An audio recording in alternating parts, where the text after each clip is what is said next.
नमस्कार दोस्तों, welcome back to my channel. Friends, मैं आप सबका अपने चैनल स्टॉक्स फॉर लाइफ पे बहुत स्वागत करता हूं। Welcome to STFL family. Dear family members, Q4 के नंबर्स आ चुके हैं। किसके भाई? इन्फोसिस के। और जी हाँ दोस्तों, इसका हम लोग इंतजार भी कर रहे थे। जी हाँ, इन्होंने डिविडेंड अनाउंस किया, बाईबैक अनाउंस किया। रिजल्ट कैसे रहे? एस्टिमेट को बीट किया, मिस हो गए।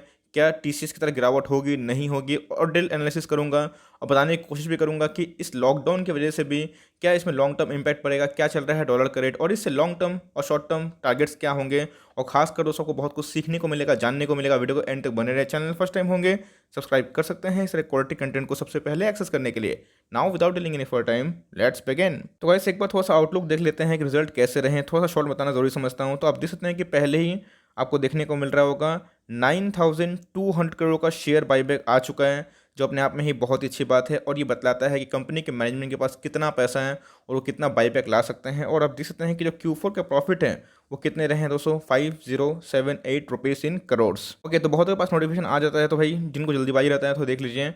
Infosys Q4 result consolidated PAT falls 2.6%, Q on Q misses estimate. तो जी हाँ दोस्तों, पहले बता रहा हूँ कि एस्टिमेट को मीट नहीं कर पाए हैं और मिस कर दिए हैं, और अपने आप में ही ये बहुत बड़ी बात होती है। और सेम दोस्तों हमने टीसीएस में देखा था, तो 4% गिरावट हुई थी। तो क्या गिरावट होगी? क्योंकि इधर पे 25% प्रीमियम में बाईबैक आ चुका है। तो गाइस, ये बहुत बड़ी बात होती है जो गिरावट को थाम देती है, मीन्स रोक देती है।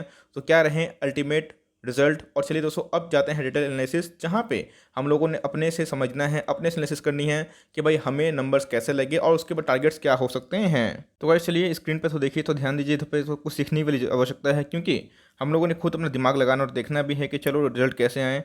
तो गाइस, ये रहे 31 मार्च 2020 की डेटा, और ये 31 मार्च 2021 का डेटा। तो सबसे पहले हम लोग देखेंगे कि रेवेन्यू में क्या जंप है, नहीं है, क्योंकि इनके बिजनेस में वैसा कोई ट्रेंड देखने को नहीं पड़ा था। और लॉकडाउन की वजह से भी, इकोनॉमिक खराब होने की वजह से भी इनका बिजनेस बहुत ही अच्छा चल रहा था। रेवेन्यू के बारे में डिस्कस करें तो आप देख सकते हैं कि दोस्तों इधर पे हमें रेवेन्यू देखने को मिल रहा है 23,267 रुपीज़ इन करोड़ से कितना हो चुका है? 26,311। तो इसका मतलब हमें रेवेन्यू में जम देखने को मिल रहा है, तो बहुत ही अच्छी बात है।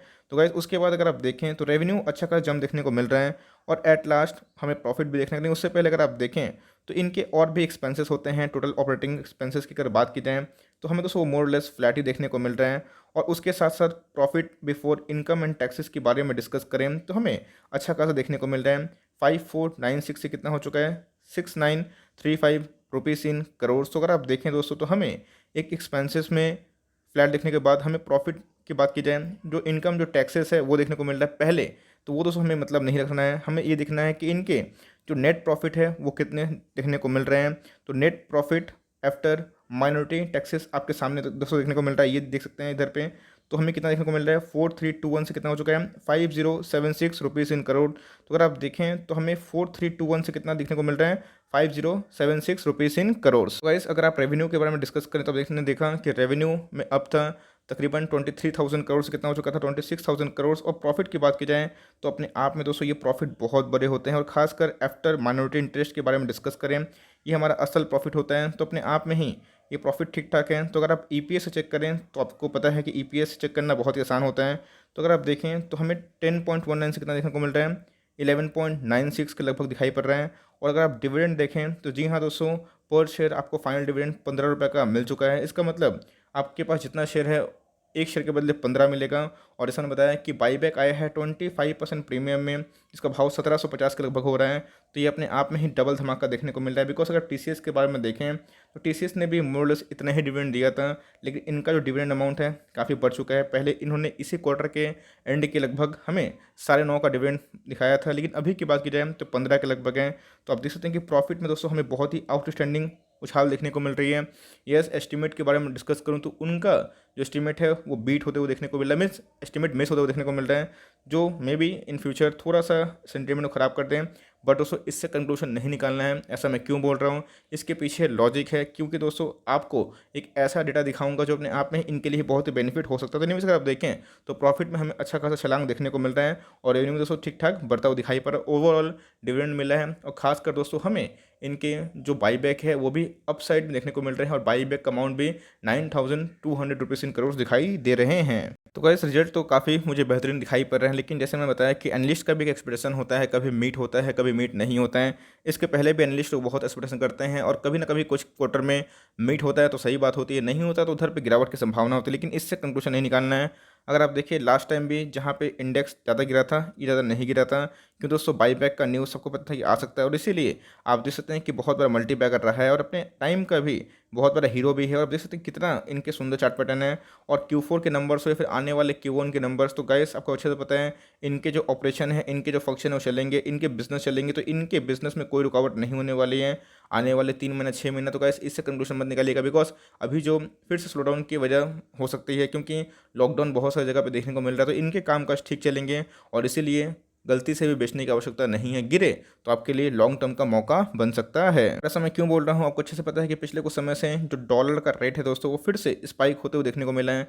आपको अच्छे से पता है कि इसके पहले तकरीबन महीना 2 महीना पहले आपको अच्छे से पता है कि डॉलर का रेट था वो 72 से 72.5 देखने को मिल रहा था और यहाँ पे आप देख सकते हैं कि डॉलर का रेट है कितना हो चुका है दोस्तों 75। मतलब अभी डॉलर में भी खरीदारी हो रही है, जिसकी वजह से आरबीआई जो गवर्नर है उनकी भी खटिया खड़ी हो चुकी है, क्योंकि ये भी आपको कंट्रोल में अगर नहीं देखने को मिला तो इकोनॉमी के लिए अच्छी बात नहीं होती है डॉलर का अप्रिसिएशन। लेकिन डॉलर का अप्रिसिएशन दोस्तों हमेशा आईटी के लिए बहुत ही अच्छा माना जाता है, इस बात को आप ध्यान दे के चले। तो मेरे हिसाब से ये जो आईटी के नंबर्स हैं वो आने वाले कल में और भी अच्छे हो सकते हैं अगर डॉलर्स में तेज़ी हुई, बिकॉज इनके जो रेवेन्यू है वो डॉलर में ही आता है और खासकर इनके रेवेन्यू की वजह से, इनके डॉलर के अप्रिसिएशन की वजह से इनका रेवेन्यू में जंप होगा, चांसेस हाई है। तो मेरे हिसाब से आपको दोस्तों इधर पे भी नोट करना चाहिए। तो ओवरऑल अगर आप देखें तो 600 का दोस्तों इनके एक साल के लो दिखाई पड़ रहे हैं, 1477 इनके ऑल टाइम हाई दिखाई पड़ रहे हैं और आप देख सकते हैं कि उसी के लगभग हमें देखने को मिल रहा है। अगर आप देखें तो 6 लाख करोड़ की अप्रॉक्स की मार्केट कैप है जो पिछले कुछ समय में टच हुई थी, उसके बाद गिरावट हुई। लेकिन अगर आप देखें डिविडेंड यील्ड 1.25% लगभग है जो ठीक ठाक है। और दोस्तों मुझे हाई चांसेस दिखाई पड़ रहे हैं कि इनके जो बाईबैक आए हैं जो अमाउंट के, तो आने वाले कल में ये कभी ना कभी बोनस ज़रूर अनाउंस कर सकते हैं। अगर आप देखें तो इंडस्ट्री भी इससे सस्ता है और बात की जाए वैल्यूएशन की तो टीसीएस से भी थोड़ा सस्ता दिखाई पड़ता है। तो मेरे हिसाब से बहुत ही क्वालिटी वाली कंपनी है। और लास्ट एक डिलीवरीज की बात की जाए तो 44% के लगभग जो अपने आप में ही आउटस्टैंडिंग वाली बात होती है। तो at last but not the least तो इधर पे करना क्या है बहुत ही ज़रूरी है। तो बहुत लोग पूछते हैं कि सर क्या आप बाईबैक में हिस्सा लेंगे? नहीं भाई, मैं बाईबैक में हिस्सा नहीं लूँगा, क्योंकि मैं उसको बहुत लॉन्ग टर्म के लिए देखता हूँ और बाईबैक का अमाउंट 25% अप्रिशिएशन है, वो मुझे उतना मैं कोई शॉर्ट टर्म ट्रेडर नहीं हूँ जो मुझे वो चाहिए होता है, सबको मिलता भी नहीं है। तो मेरे हिसाब से बाईबैक में मैं जाना नहीं चाहता हूँ। यस, अगर आपको लगता है कि आपको अमाउंट वो खुश हैं तो आप जा सकते हैं। तो मेरे हिसाब से अगर आप देखें तो रिजल्ट मोरलेस काफ़ी अच्छे हैं, ख़राब नहीं है। अगर आप इकोनॉमी को देखें उस हिसाब से अगर ज़्यादा एक्सपेक्टेशन होता है तो वो भी सही नहीं है, जहाँ पे इनके जो पीयर्स है खासकर बड़े बड़े दिग्गज जो दम तोड़ रहे हैं, इनके प्रॉफिट इतने पॉजिटिव में आ रहे हैं, कोई डेंट नहीं है, डेफरी कंपनी है और खासकर बाईबैक ला रही है, डिविडेंड दे रही है, तो भाई आने टाइम में बोनस भी दे सकती हैं। तो ऐसे कंपनी को निकालने का सवाल ही नहीं होता है। गिरे तो आपके लिए अपॉर्चुनिटी है और लॉन्ग टर्म के लिए दोस्तों ऐसे स्टॉक को कभी ना कभी अगर आपको गिरावट मिले आपका लकी होगा, बिकॉज ये सब मार्केट के हाथी हैं और कभी भी गिरता है तो इनमें वैल्यू बाइंग हो जाती है। तो मेरे हिसाब से आपको माल दबा के बैठना चाहिए और कभी भी गिरे कभी ऑपरेटर उल्टा गेम खेलें, भगा भी सकते हैं उल्टा, क्योंकि बाईबैक तो अच्छा खासा हमें देखने को मिल रहा है, लेकिन कभी गिरे तो आपके लिए अपॉर्चुनिटी होगा और उधर पे आपको निवेश भी करना है और लॉन्ग टर्म तो होल्ड भी करना है। तो बाईबैक के लिए आप जा सकते हैं, बट उसमें मैं नहीं चाहूँगा, मैं इसको होल्ड एंड कंटिन्यू करूँगा फॉर वेरी लॉन्ग टर्म। और जिस हिसाब से इसने परफॉर्मेंस दिया है और जिस हिसाब से डॉलर रेट है और अभी मार्केट में अनसर्टेनिटी है, लॉकडाउन को लेकर खबर देखने को मिल रही है कहीं ना कहीं हर एक स्टेट में, तो मेरे हिसाब से इनके ऑपरेशन ठीक रहेंगे और आने वाले 3 6 9 महीना 10 महीना 12 महीना इनके ऑपरेशन वैसे ही चलेंगे, तो इनको और भी रेवेन्यू में उछाल देखने को मिलेगा। तो मैं इसको होल्डिंग कंटिन्यू करने वाला हूँ, एक भी माल नहीं बेचूंगा। और आप भी शायद अगर आपको कंपनी फेथ है तो ना बेचिए, क्योंकि अगर गिरता है प्राइस तो भागेगा भी और कंपनी फंडामेंटली बहुत ही शानदार दिखाई देती है। तो यही छोटी सी अपडेट थी। तो आपको रिजल्ट कैसे लगे कमेंट बॉक्स में ज़रूर बताइएगा। ये मेरा आउटलुक था, मुझे पॉजिटिव लगे। अब हाँ, एस्टिमेट को बीट नहीं कर पाएँ, लेकिन दोस्तों मोर और less result is very good और लेट्स सी कि आने वाले टाइम में इसको क्या दिशा देखने को मिलता है। अगर वीडियो अच्छी लगी तो लाइक कर दीजिएगा और चैनल फर्स्ट टाइम होंगे तो याद से सब्सक्राइब भी करना ना भूलें। फर्दर कोई डाउट उसको ड्रॉप कर सकते हो, तो कोई का रिव्यू चाहिए उसका नाम ड्रॉप करिएगा। I would love to make a video on your demand. Guys मिलते हैं जल्दी ही, तब तक के लिए bye. Thanks for listening friends, God bless you all.